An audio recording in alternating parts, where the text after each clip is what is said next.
नमस्कार, मैं हूं मनोज कुमार और आप देख रहे हैं हमारा चैनल मिस्टर मनोज एंकर। तो आज है 10 जून, दिन है आज गुरुवार। तो आइए सबसे पहले ज़िले के सुर्खियों पर डालते हैं एक नज़र। 2.5 महीने में पहली बार ज़िले में कोई भी व्यक्ति नहीं हुआ कोरोना से संक्रमित। नहाने के क्रम में ठोरा नदी में डूब जाने से एक किशोर की मौत। संपत्ति विवाद में की गई एक पूर्व फौजी की हत्या, 2 व्यक्ति गिरफ्तार। पुरानी रंजिश में चली गोली से एक युवक की मौत। गंगा के पानी का रंग बदलता हुआ आ रहा है नजर। आरोपी को गिरफ्तार करने गई पुलिस टीम पर किया गया हमला, पानी में कूद बचाई अपनी जान। लवारिस हालत में खड़ी कार से 5 गैलन स्पिरिट किया गया बरामद। तो आइए अब खबरों को पढ़ते हैं विस्तार से।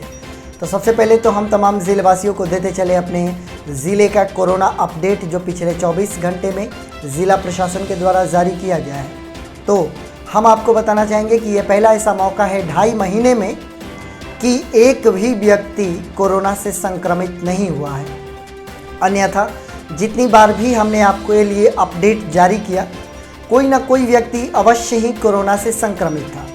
तो ये पहला ऐसा मौका है जो हम खुशी के साथ आपको बता सकते हैं कि ज़िले में 79 एक्टिव केसेज हैं, लेकिन कोई भी व्यक्ति कोरोना से संक्रमित नहीं है। इसका मतलब ये हुआ कि हमारा जो ज़िला है अब उसमें टेस्टिंग में भी कमी आई है, इसमें कोई दो राय नहीं है। और टेस्ट कम हो रहे हैं क्योंकि लोगों में वो लक्षण जो दिखाई दे रहे थे पिछले कुछ समय में, वो दिखने कम हो गए हैं। तो कहीं ना कहीं कोरोना पीक से उतर गया है, लेकिन खतरा पूरी तरीके से नहीं टला है, जैसा कि आप भी जानते हैं और मैं भी जानता हूँ। जीवन शैली में बदलाव आवश्यक है, परहेज करना आवश्यक है, स्थिति के गंभीरता को समझकर अपने जीवन को जीना आवश्यक है। अतः हम आप तमाम ज़िलेवासियों से अनुरोध करेंगे कि अभी भी आप पूर्ण रूप से आश्वस्त होकर मास्क लगाना ना छोड़ें, सैनिटाइज़र का प्रयोग करना ना छोड़ें, बल्कि लगातार इसे अपने जीवन शैली में शामिल कर लें। यही अभी के समय की मांग है और इस समय की मांग को पूरा करके ही हम अपने आप को और अपने परिवारजनों की सुरक्षा को सुनिश्चित कर सकते हैं। तो आइए हम सभी अपने सामूहिक प्रयास को जारी रखें और अपने ज़िले को कोरोना मुक्त करें। आगे बढ़ना चाहेंगे। नहाने के क्रम में 2 किशोर ठोरा नदी में डूबने लगे। उनमें से जब लोगों को ये पता चला तो दौड़े दौड़े गए, बचाने की कोशिश की। एक किशोर को बचाया जा सका, लेकिन एक जो किशोर था उसकी मृत्यु हो गई। मैंने पिछले अपडेट में जब एक किशोर की नहाने से मृत्यु हुई थी ऐसे ही तालाब में, तो मैंने एक बात कहा था कि जब भी नहाने के क्रम में नदी, नहर और तालाब में मृत्यु होती है तो 90% जो केसेज आते हैं वो किशोर के डूबने के होते हैं। मैंने आप लोगों को आगाह किया था और निवेदन किया था आप लोगों से कि आप अपने घर के बच्चों पर इस प्रकार के नहान के लिए जाने पर अंकुश लगाएं। उन्हें तैरना नहीं आता और वो अथाह पानी में चले जाते हैं और नतीजा किसी के घर का चिराग बुझ जाता है। और यही हाल है इस वक्त जिस परिवार से रवि कुमार नाम के किशोर की मृत्यु हो गई है। उनके पिता का नाम डब्ल्यू चौधरी है।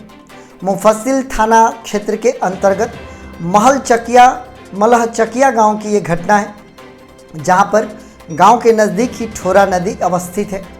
ये 2 किशोर जो कि मित्र थे, ये दोनों चले गए वहां पर स्नान करने के लिए।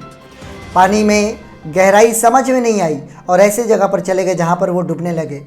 आस पड़ोस के लोगों ने भरपूर कोशिश की दोनों युवकों को बचाने की, लेकिन एक किशोर को तो बचाया जा सका, लेकिन दूसरा किशोर जब अस्पताल ले जाया गया तो डॉक्टर्स ने उनको मृत घोषित कर दिया। हम चाहेंगे कि ऐसी घटनाओं से हम सबक लें और अपने परिवार के बच्चों को ऐसे जगहों पर जाने से रोकें। आगे बढ़ना चाहेंगे। संपत्ति विवाद के कारण एक पूर्व फौजी की हत्या कर दी गई है और मामले में 2 व्यक्तियों को गिरफ्तार कर लिया गया है। यह घटना राजपुर थाना के किशनपुरा डेरा ग्राम मडनिया का है, जहाँ पर ये संपत्ति विवाद के मामले में लाठी डंडे से पीट कर एक सेवानिवृत्त फौजी की हत्या कर दी गई है। मृतक का नाम श्री किशुन यादव है, जो कि फौज में कार्यरत थे, अभी सेवानिवृत्त होकर अपने घर पे रह रहे थे। खेत में बने हुए मेड़ को लेकर ये विवाद शुरू हुआ। पड़ोसियों के साथ ही ये विवाद हुआ। कुछ पड़ोसी ही उन पर लाठी डंडे से प्रहार करने लगे। काफ़ी ज़्यादा उनको मारपीट दिया गया, जिसके कारण वो बेहोश हो गए और जब उनको अस्पताल ले जाया गया तो उनकी मृत्यु हो गई। मृतक की पुत्री अनीता के बयान के आधार पर प्राथमिकी दर्ज की गई है, जिसमें कि 6 लोगों को नामजद किया गया है। जिनमें 2 को गिरफ्तार किया जा चुका है और 4 व्यक्तियों की तलाश पुलिस कर रही है। ये राजपुर थाना क्षेत्र की घटना है जो कि संपत्ति विवाद से जुड़ा हुआ है और संपत्ति विवाद से जुड़े हुए मामले अक्सर हमारे सामने आते हैं और कहीं ना कहीं संपत्ति विवाद में कई लोगों को अपनी ज़िंदगी से हाथ धोना पड़ता है। आगे बढ़ेंगे। पुरानी अदावत में एक खूनी संघर्ष हुआ और एक खूनी संघर्ष में एक युवक की गोली मारकर हत्या कर दी गई। मृतक का नाम शिवम पांडे है जिनकी उम्र 30 वर्ष है। उनके पिता का नाम बैजू पांडे है और ये बगेन थाना के पोखरहा गांव के रहने वाले थे। ये भूमि विवाद का मामला है। ये मनपा पुल के समीप ये घटना रात को 8 बजे घटित हुई है, जैसा कि पुलिस ने बताया। चूँकि भूमि विवाद गांव में कोई नया नहीं है और अदालतों में जाकर अगर केस के फाइल्स को चेक किया जाए तो पता चलता है कि आधे से अधिक केस भूमि विवाद के मामले में, ज़मीनी विवाद के मामले में, खेत के विवाद के मामले में एक दूसरे पर किया गया होता है और कई बार भूमि विवाद में खूनी संघर्ष होता है और इस प्रकार से लोगों की जान चली जाती है। फिलहाल पुलिस के पास ये मामला पहुंच चुका है और पुलिस इस मामले में जांच पड़ताल कर रही है। आगे के जो भी अपडेट आएंगे इस मामले में हम आप तक पहुंचाने की कोशिश करेंगे। आगे बढ़ेंगे। ज़िले के लोगों के लिए एक बहुत ही दुखद खबर है।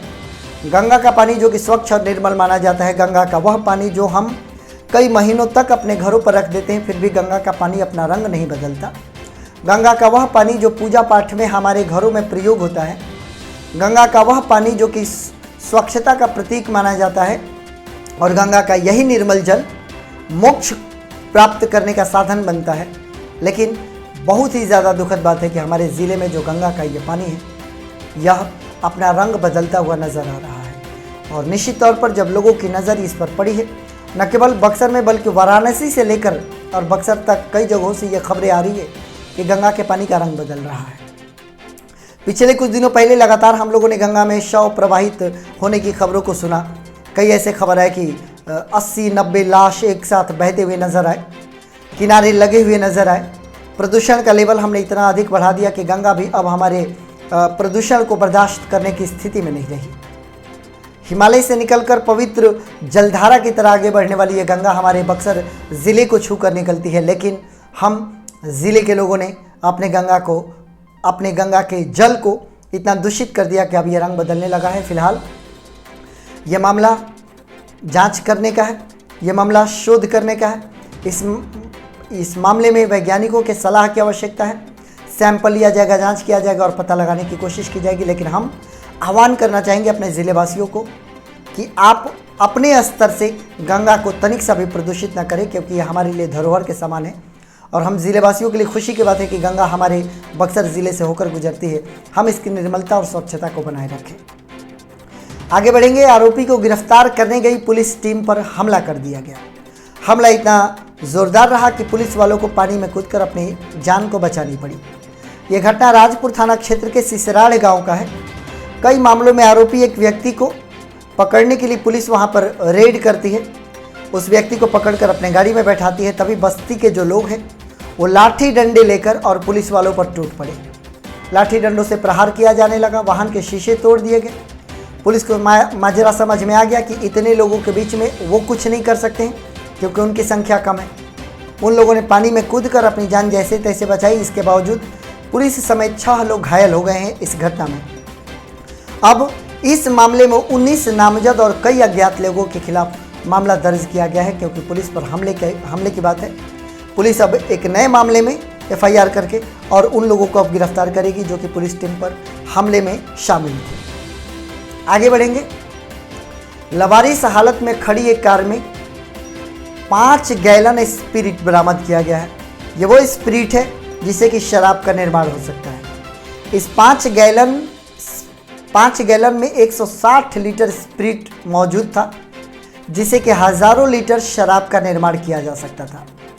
उत्पाद विभाग के की गई इस कार्रवाई में एक कार तो बरामद हुई, लेकिन उसमें कोई व्यक्ति मौजूद नहीं था। लवारिस हालत में वो कार खड़ी थी। पुलिस ने कार को जब्त कर लिया है। उसके नंबर के आधार पर प्राथमिकी दर्ज की गई है और उसके मालिक तक पहुंचने की कोशिश की जा रही है, जिससे कि ये पता लगाया जा सके कि कहां पर शराब निर्माण का कार्य चल रहा है और इतनी बड़ी मात्रा में स्पिरिट ले जाया जा रहा था। आगे जो भी पुलिस हम तक अपडेट जारी करेंगे हम आप तक पहुंचाने की कोशिश करेंगे। यह हमारे बक्सर ज़िले का अपडेट है जो मैंने आप तक पहुंचाया।